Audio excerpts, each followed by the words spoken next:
Hi guys, good evening and welcome back once again to the EdWord. I'm your host Eddie, and in tonight's video I'll be discussing what I thought of the latest and our very first look at the official trailer we got a few days ago for my most anticipated DC film of the year. You know, I liked Shazam! Fury of the Gods and I liked The Flash up until the end.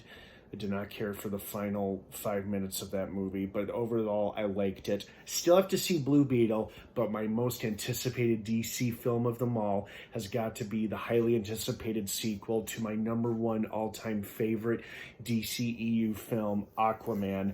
Aquaman and the Lost Kingdom. Oh, it looks so good. Granted, so did The Flash. And The Flash, arguably, I thought was very good up until the ending. Speaking of which, I will be discussing some pretty big spoilers from The Flash.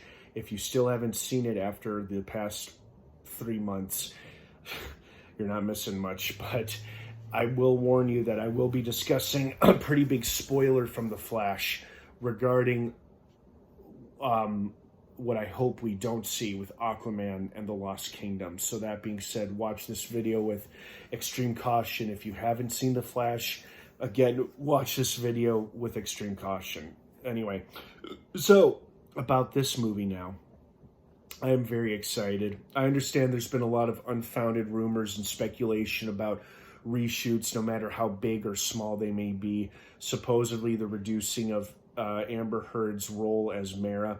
Although it sounds like the plan was for her to have a smaller role in this film anyway, because this movie is going to be mostly focused on Arthur's relationship or new relationship with his brother. And it seems like from the trailer, they reluctantly team up together to stop Black Manta and from doing whatever it is he's going to do with that scary looking black trident thing, which seems to wield a lot of incredible, terrible power.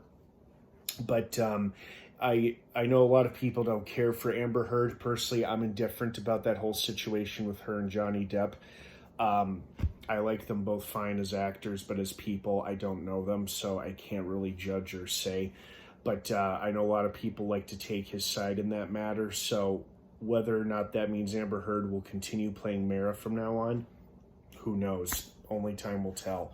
But I'm not here to see just Amber Heard in this movie. I'm here to mostly see Abdul-Mateen II kick ass in an even bigger, expanded, better role for the character that he plays and the character I love so very much. Black Manta is back, baby, and it looks like he'll have a bigger role than ever. He had a fine, substantial enough role in the first film, but in this movie, he now gets to be the big bad of the film. You know, Orm now is like more of the reluctant anti-hero type, where Black Manta gets to be the big bad of this movie. And it seems like he's not alone. He's got some new followers, some new weapons, some new toys, possibly a new suit. The Black Trident, some kind of powerful weapon that grants him, you know, all sorts of oceanic powers, I assume. Looks like he gets another fight or a face-off with Aquaman, which is cool. Aquaman and Mara have a son now. That's very cool.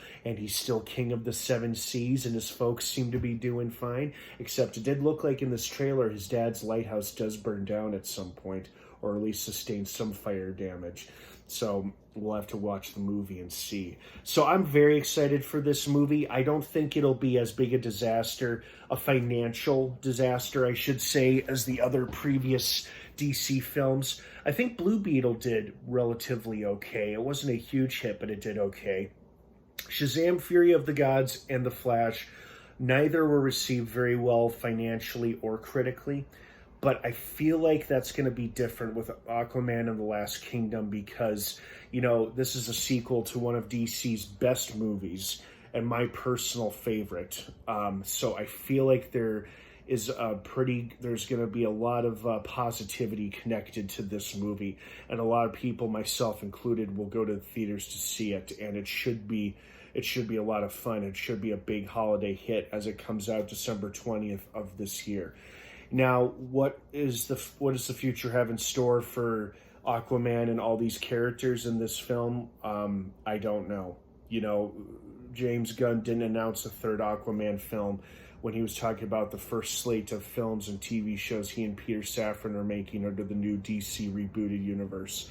So I don't know when and if we'll get a third film. I sure hope we do, because I loved Aquaman, and I'm sure I'm going to love Aquaman and the Lost Kingdom, except unless, of course, they do another terrible cameo at the end of this film. I swear to God, if George Clooney cameos as Bruce Wayne again, like he did at the end of The Flash, I am going to denounce and hate this film for the rest of my life. I will act like a toxic fanboy if it means seeing George Clooney appear at the end of this movie, much like he did at The Flash, because that movie was great up until he appeared. I do not like that version of Bruce Wayne / Batman. That was a terrible film, and why it suddenly has newfound love is mind-blowing to me. And I didn't think it was funny at all. I think it was meant to be a joke, but it wasn't funny to me at all in The Flash.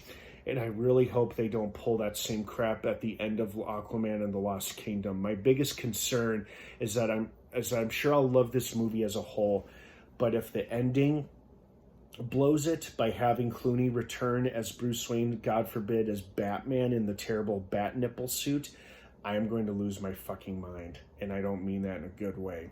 I mean that in a very angry, negative way.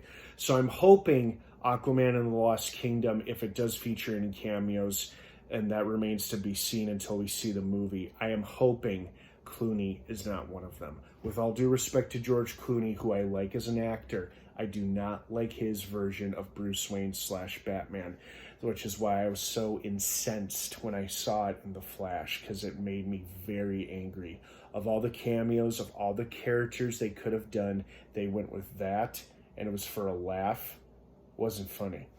But hopefully, that won't be the case with Aquaman and the Lost Kingdom, because this movie looks incredible. It looks even bigger, better, more creatures, more action, more underwater battles and fights, and I absolutely cannot wait. So I am really, really excited for this. And if it doesn't do well, then at least it was an enjoyable movie to sit through. So, and who knows if we'll get a third film or not in the near future, because I don't know if James Wan will be too eager to do it, since he's spent the past couple years of his life working so hard on this movie, or if it's even in the works for James Gunn and Peter Safran's new universe. Who knows? We will know when we know, guys. That's the thing. But in the meantime, I'm just going to enjoy these movies as they come out, and that includes Aquaman and the Lost Kingdom, splashing in theaters December 20th. What did you guys think of this trailer? I'd love to hear your thoughts and feelings on it. Have a wonderful rest of your night. Thanks for watching. And thank you for your patience with me as I play a round of catch up on the next couple of videos, since I've missed the past few days since I was out of town on a trip. Have a good one, everyone. And of course, until next time, may the force be with you.